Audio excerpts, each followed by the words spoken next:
Listen, everybody knows that already. We all know that. Should we just forget it? It ends right there. We shouldn't be happy about anything else. We shouldn't talk about the exciting new players on the team because we just focus on the trenches. What do you expect, man? Can we be happy and enjoy ourselves as well? Or should we just wallow in this despair that we've lost 3 games in a row to Michigan? I don't choose to look at things that way. So if you're someone who calls people out for being excited about the best wide receiver to enter college since Randy Moss 29 years ago, who happens to be on our team, I don't know, man. Maybe you should just loosen up a little bit, right? I don't know. It's just a thought. But if not, quit raining on everybody else's parade. Some of us want to look at the good things and enjoy those too, without being consumed that the trenches need to be better. We all understand that. And we talk about that too. Hey, it's Juck. Today, Coach Locke meets the media for the first time. Ryan Day talks. And what does a freshman sensation quarterback do to a quarterback room? Let's get it. And I don't think he's going to throw the ball as much as he thinks he's going to throw the ball now that Chip Kelly's on board. And I'm happy about that. More quarterback. The truth is, Ryan Day has made a change philosophically, but it's none of those. You all know who wins. LSU is the drunkest fan base in the country.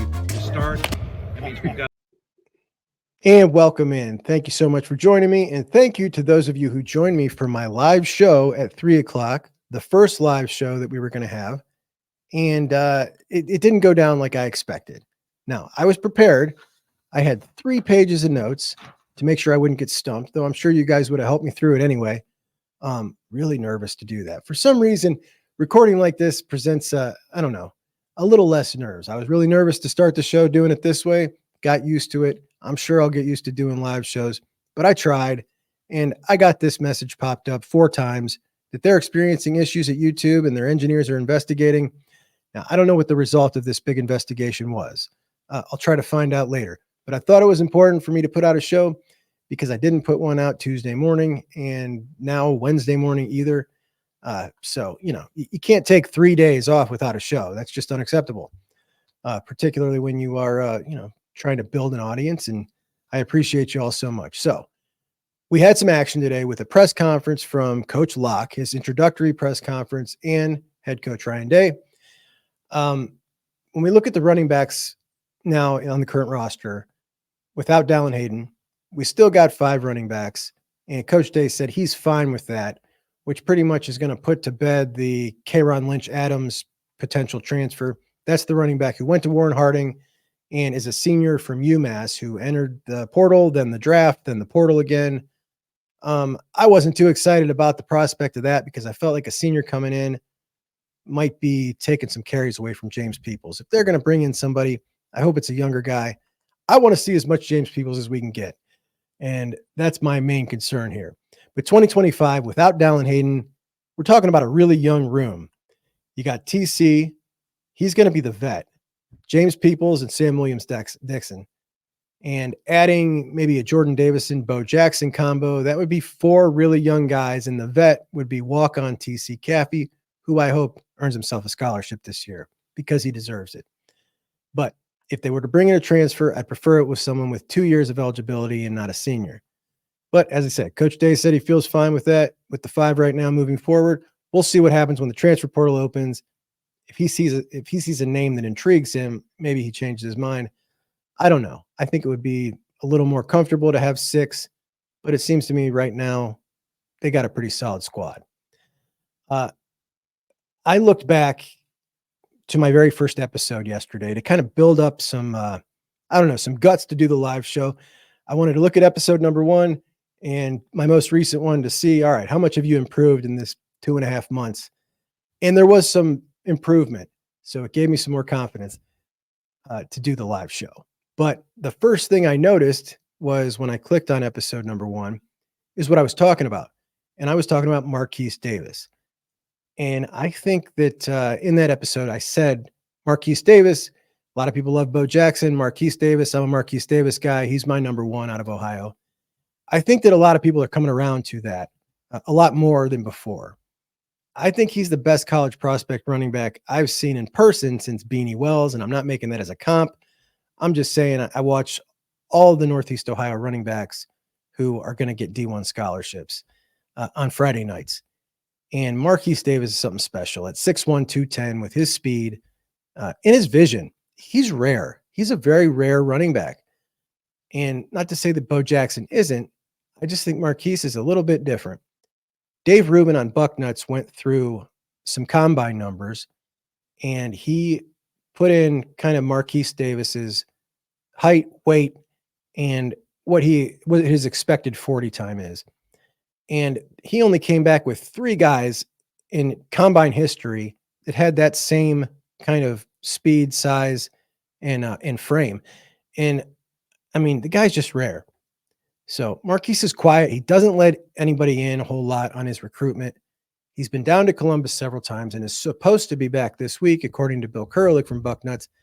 I don't know, Wednesday maybe, but there was also maybe not because he was coming back from Tennessee. This is a very sought after running back, and he is thought to be a Michigan lean at this point. Carlos Loughlin did not have a relationship with him going into the season or coming from Oregon. He did have one already with Jordan Davison, which is fantastic, as now Jordan Davison has a crystal ball to Ohio State, a couple of them. And I think probably it's looking like Marquise right now is a Michigan lean. Can they turn that around? Who knows? But a class with Bo Jackson and Jordan Davison would be fantastic. I saw Bo. He's excellent. I saw him at St. V where he cracked off a couple of beauties, long ones. The dude's fast, and he's tough, physical. They don't run him much at St. Joe's, which I don't understand why, because that was the case when I saw him. And I've heard some other people say that was the case when they saw him at other games, which is strange to me. He's great on defense, and he wants to run the ball in college. But most everyone prefers Jordan Davison as their number 1 back in this class for the Buckeyes and their top target. Great relationship with Coach Locke. I think they'll get them both. But for the sake of discussion, let's assume they get Bo and Jordan. And then we add them into this running back room next year with TC, James Peoples, and Sam Williams-Dixon. That is 4 guys in their first and second year and 1 inexperienced walk-on vet in TC Caffey. That is a young room. But as for this season, they seem to be cool with the 5, and that's fine. Now, if they bring in 3, I really hope that Kentrell Reinhardt is that 3rd guy they go after hard. Doesn't have an offer yet. He's in the backyard. I just got hip to this guy last week. He has been extremely overlooked. I mean, extremely. I do think that's going to change real quick. And I think that the interest that Coach Locke has displayed in him is going to draw some interest from other programs who are going to quickly see that this is a 6'2", 220-pound burner who follows his blocks. He's patient, a stud. 3,000 all-purpose yards last year. Absolute stud. Lower division, but, you can only play who's on the schedule and who's across from you. And this guy's got the physical tools. There's no doubt about that. He's the real deal. But if the Bucks, if they lose out on Jordan Davison or Bo Jackson, there may be a temptation to go after another highly rated guy and kind of come off of Kentrell. I hope they don't do that. I think this guy's legit. And I like the interest that Coach Locke has displayed in him. Shakai Mills Knight is the guy out of Memphis, big bruiser. I would like to see some of that. Either way, man, this guy wants to be physical. I love it. We got to listen to him talk today. He did his research on me. He said he wanted a guy to develop the position. That's not taking a shot at the coach that was here, who I'm friends with. And he said they want somebody to really get the guys going. I can only be me.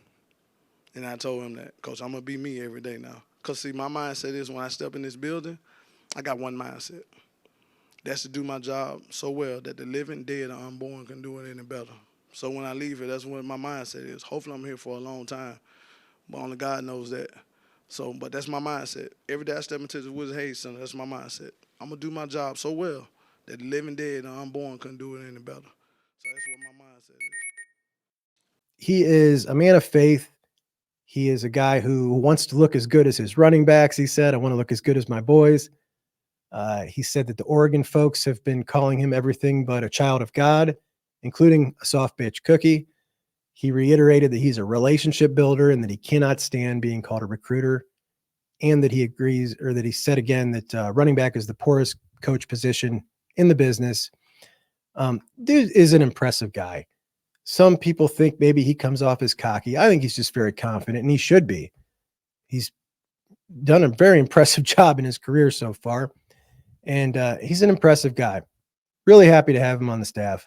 I think that he is the type of guy, while he says he doesn't want to be a great, I'm sure he wants to be a great recruiter, doesn't want to be just known as a recruiter. He's got that it factor that Hartline that Walton has, that young guys think that he's just a cool dude. And that's tough when you're 46 years old. I don't think anybody was thinking Tony Alford is a cool dude. So dude's awesome. He's going to be a great recruiter. Coach Day said one of the reasons that he hired him, or that put him over the top, was the reaction of the guys in the room when he brought up his name, because they know him, they know of him, and he just has that kind of effect on young dudes. And that's tough. So home run hire. Coach Day talked. He said that he's not going to talk about Dallin this week. Now, next week the portal opens, and he said something about talking about it next week.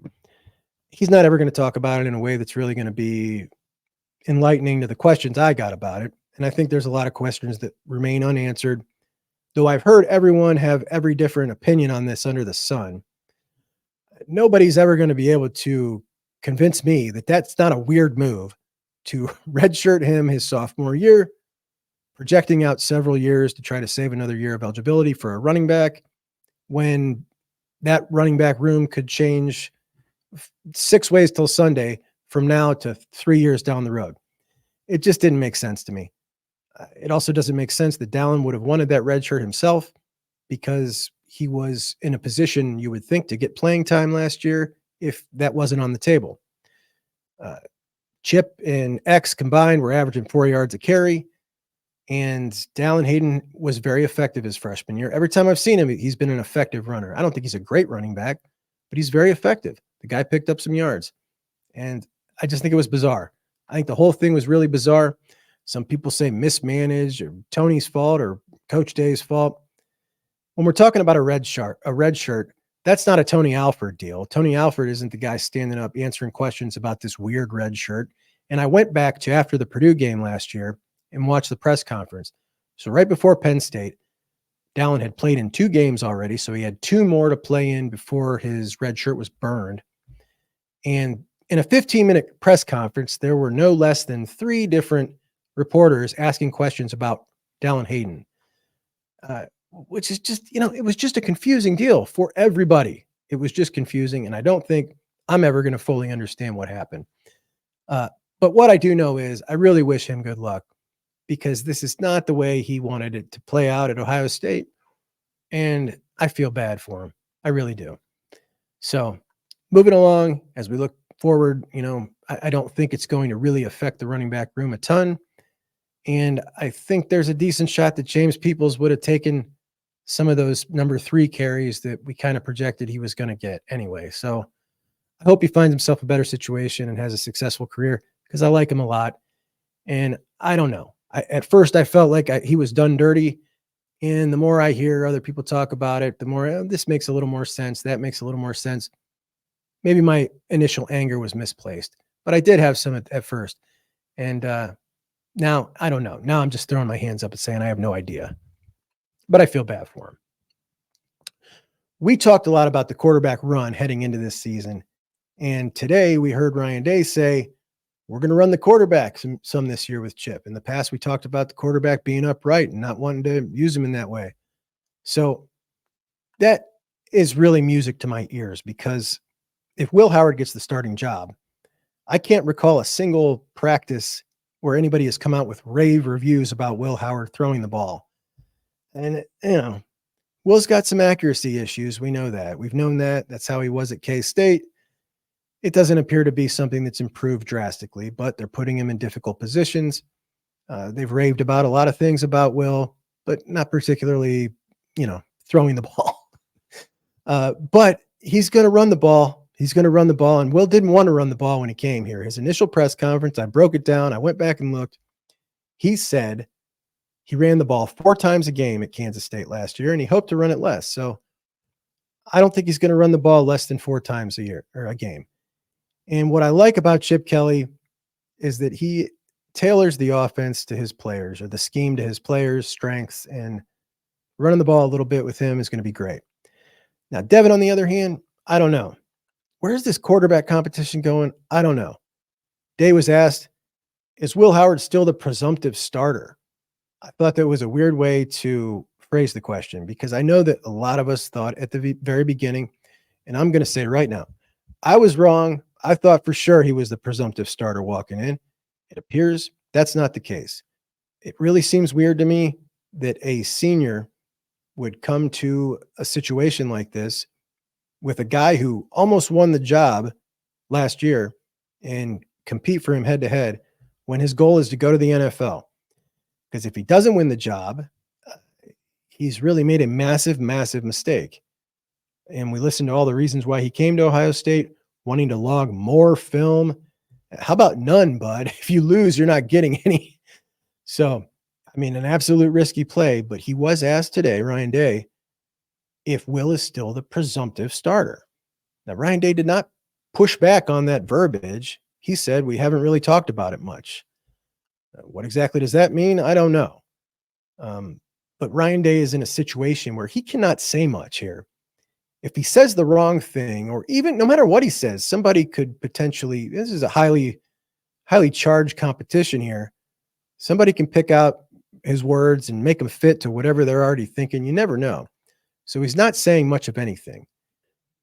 I didn't hear a whole lot about Devin, and it's starting to feel to me, could be way off here, but this is a soap opera after all. It's the reason folks like us uh, really get sucked in times when absolutely nothing's going on.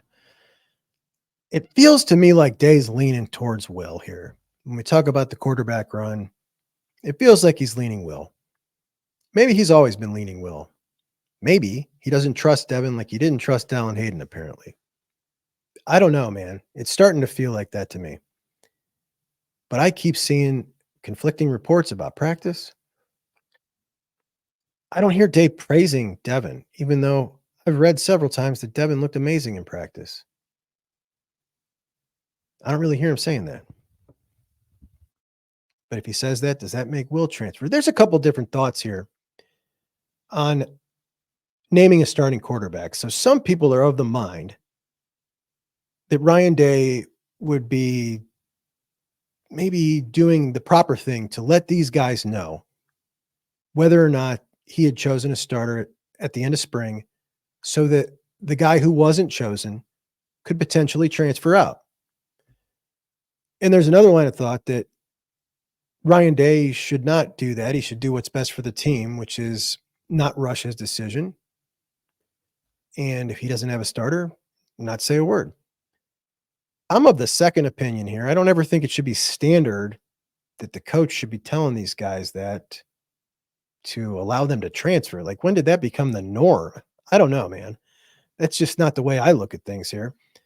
I don't get mad when people transfer anymore. It's just part of the business. And these guys are kind of in my mind now. I've just kind of rewired it to thinking they have started their careers now, where it didn't used to feel that way to me.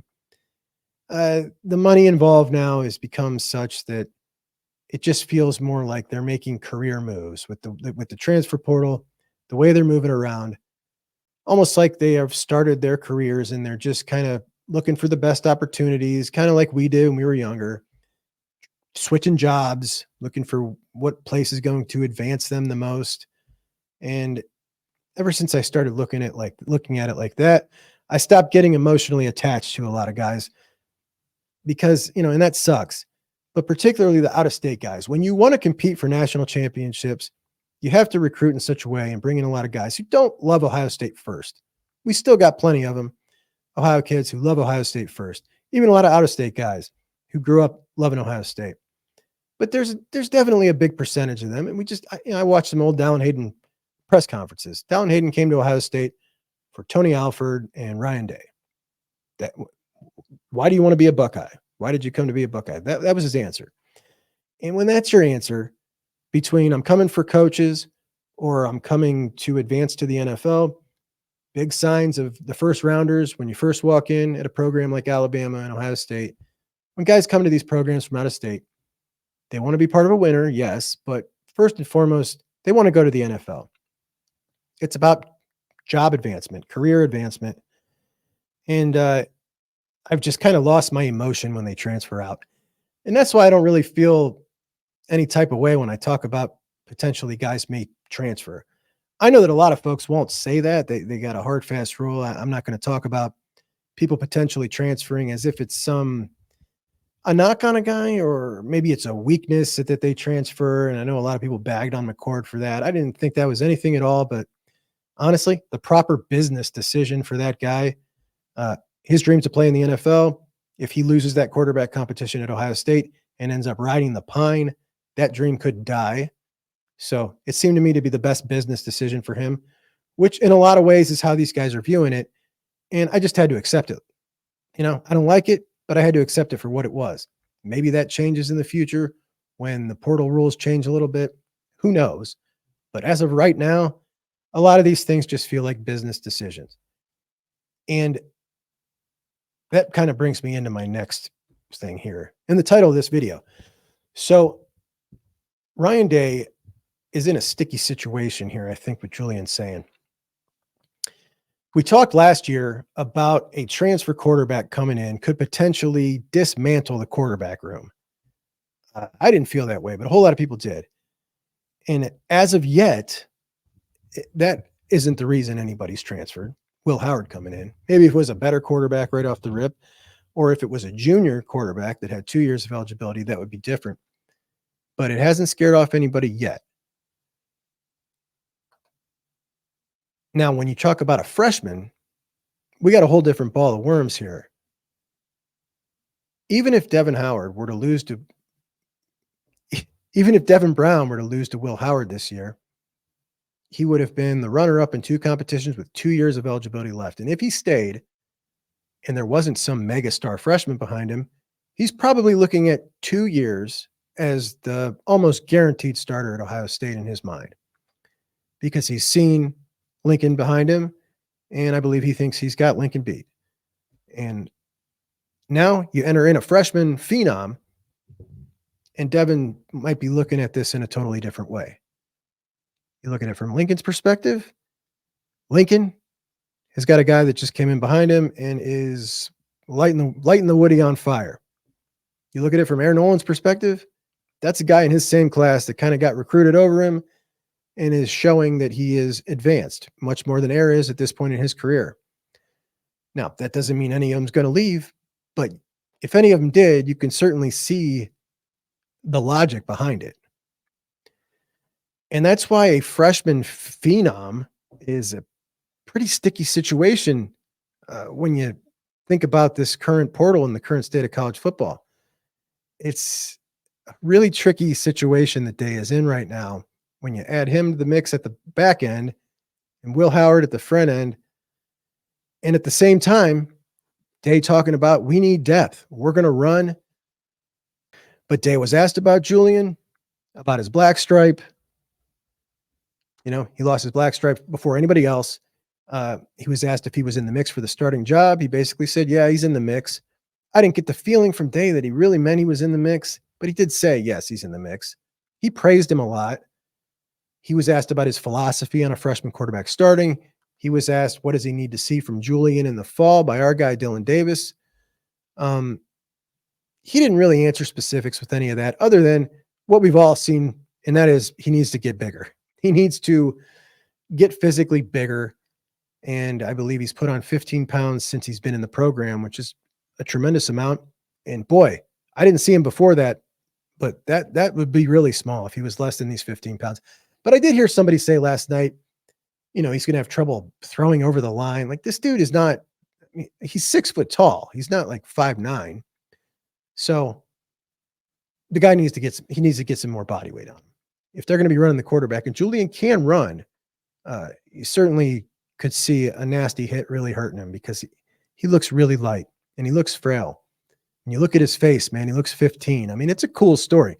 The country's going to eat this kid up if he is a college star with that baby face, because it just looks so weird when you see him standing in that picture next to Devin and Will. It looks like their kid brother. It's funny. But it's a situation here, man. It is a situation brewing. And the Lincoln Kienholz to Iowa stuff that I'm sure everybody's heard by now, I never know what to believe when I hear these things anymore. We've heard so many bogus rumors that started on Twitter. And we've also seen some crazy things happen, like Caden Proctor transferring to Alabama or transferring back to Iowa, then back to Alabama. When I first heard that, I thought that's insane. That's for sure a Twitter rumor. That's true. Could the Lincoln stuff be true? It could be.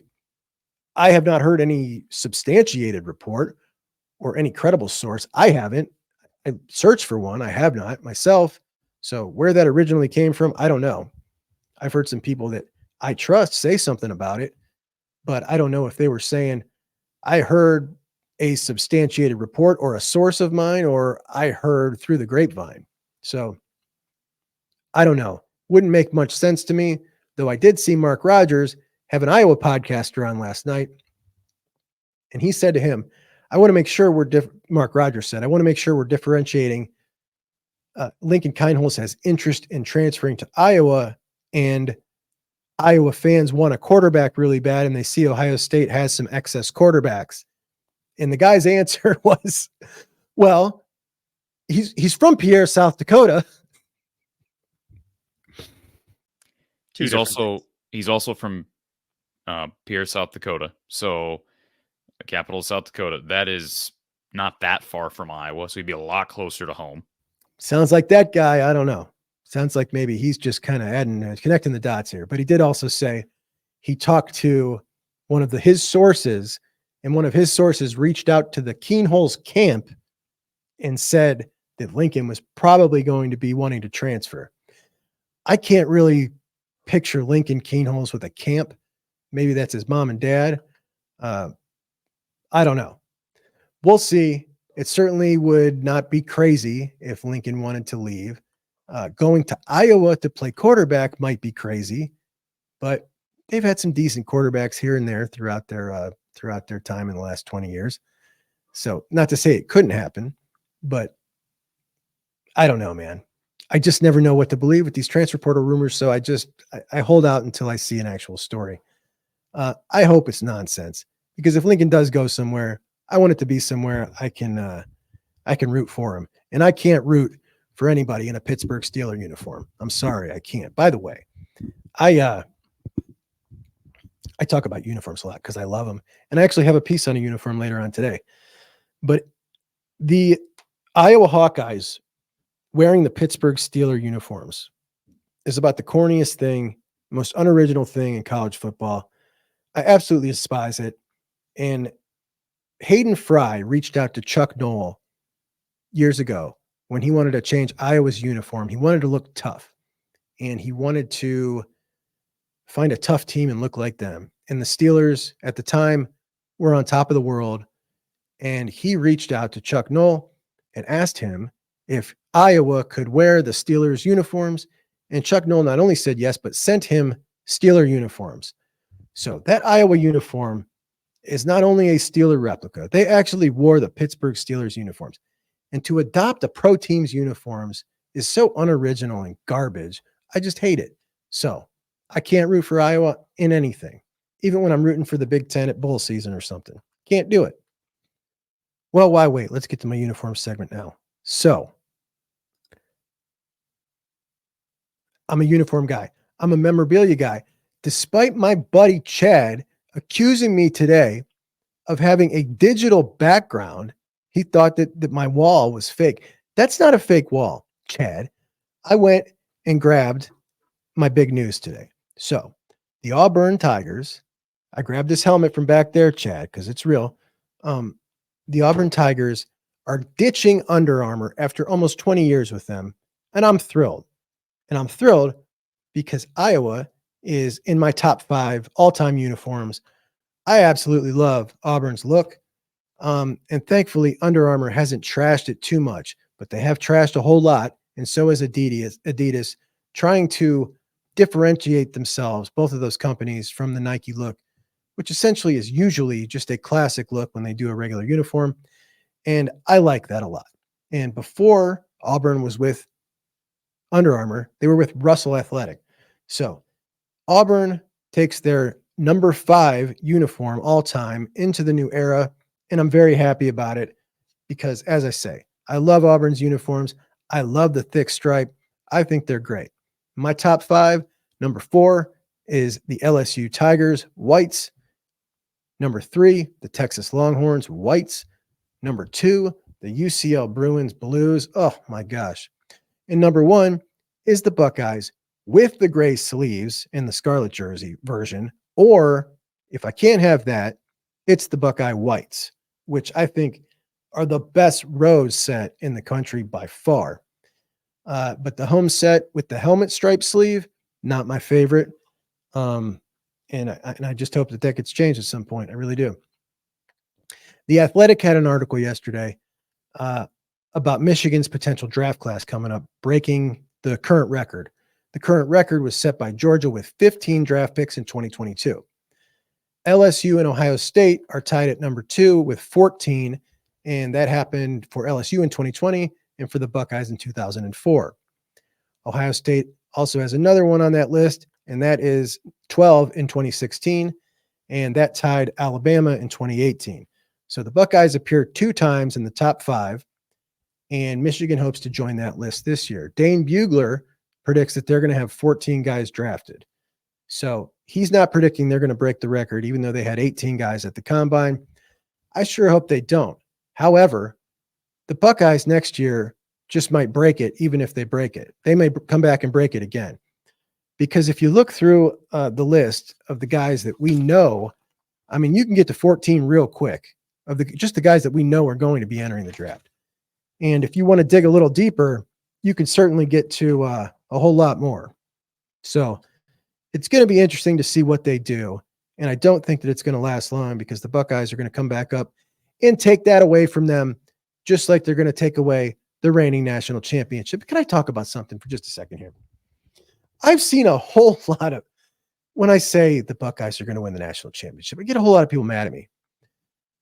Concentrate on this first. Listen, I'm not the coach, okay? If I was talking to the players, I wouldn't be telling them we need to win the national championship. That's our goal. I'd be telling them we're going to focus on this one day at a time. And these are our short-term goals, our long-term goals, etc. I'm not. I'm the fan. Now, I think that, yes, there are certainly things that are going to be hurdles between now and a national championship. However, nobody wants to listen to someone who's not going to put themselves out there and give opinions. Now, if I did not think they were going to, I wouldn't say they were going to. In fact, this is my 3rd time in my life going into a season where I have felt confidently, because I'm usually very skeptical, that the Buckeyes are going to get this done. And I do, and I'm not afraid to say it. And that's just what it is. So I'm sorry if that bothers anybody, but I'll tell you what's bothering me. And that is Jeremiah Smith is ridiculous. We can all see that he's ridiculous. And everybody is incredibly impressed with the things he does in the videos that come out. So naturally, it gets talked about a ton. And every time I see somebody talking about it, another Buckeye fan feels the need to weigh in and say, we've had amazing wide receivers for the last 3 years. It didn't do us any good at Michigan. Why don't we focus on the trenches first? Blah, blah, blah. Listen, everybody knows that already. We all know that. Should we just forget it? It ends right there. We shouldn't be happy about anything else. We shouldn't talk about the exciting new players on the team because we just focus on the trenches. What do you expect, man? Can we be happy and enjoy ourselves as well? Or should we just wallow in this despair that we've lost 3 games in a row to Michigan? I don't choose to look at things that way. So if you're someone who calls people out for being excited about the best wide receiver to enter college since Randy Moss 29 years ago, who happens to be on our team, I don't know, man. Maybe you should just loosen up a little bit, right? I don't know. It's just a thought. But if not, quit raining on everybody else's parade. Some of us want to look at the good things and enjoy those too, without being consumed that the trenches need to be better. We all understand that. And we talk about that too, often. I, for one, think that Josh Simmons is now elevating himself into a second-round pick. And I think that that's fantastic. And yes, we have to see it on the field. And I think we will. But, I'm not going to sit here and be upset about that Michigan 3-loss streak every day. I want to talk about the good stuff too. And so does everybody else. So maybe a little less negativity because we haven't even seen this team on the field yet. Anyway, Florida State and the ACC, a couple developments have come out. So if you're not familiar with what's gone on in this thing up into this point, FSU is suing for relief of a $500 million fee that the ACC has in their grant of rights to any team who leaves before 2036. When it became clear that Florida State was going to sue the ACC sued first, which was apparently a smart move, the legal minds say, because it got the case heard in North Carolina first. And that started last week. The ACC appealed and tried to get a stay of execute. Let me start this over.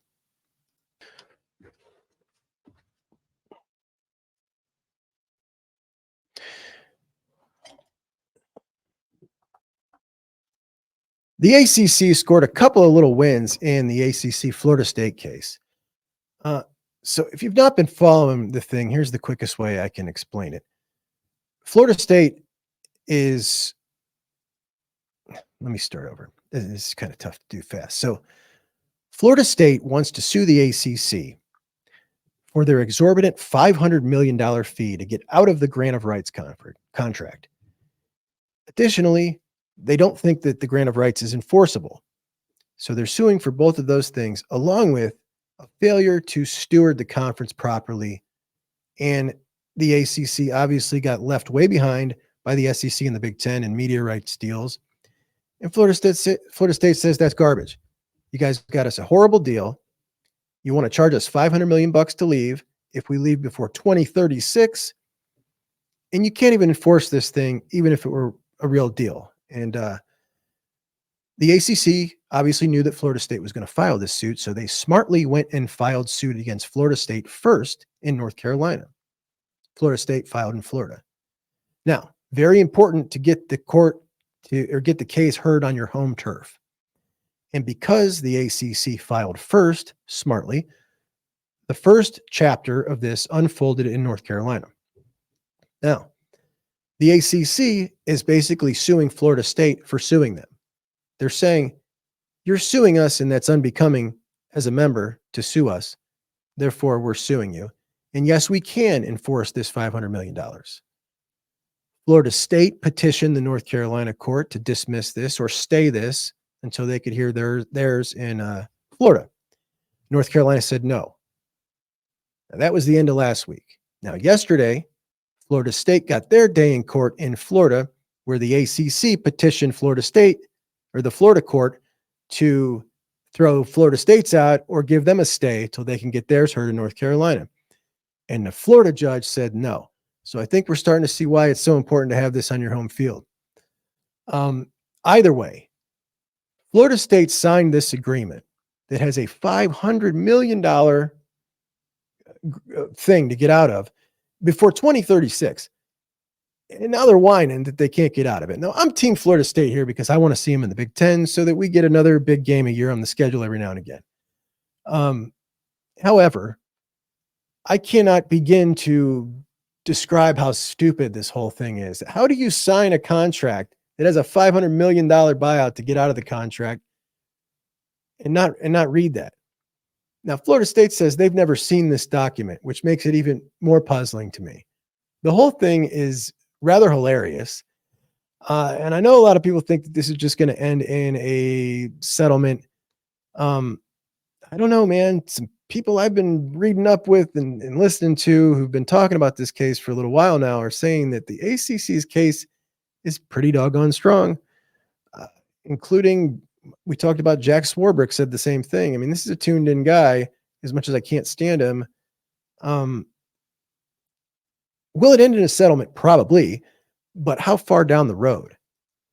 Because the ACC certainly does not want to give Florida State up. It's part of the reason that they have this money from the ESPN deal, and that's why. But that's the 2036 number.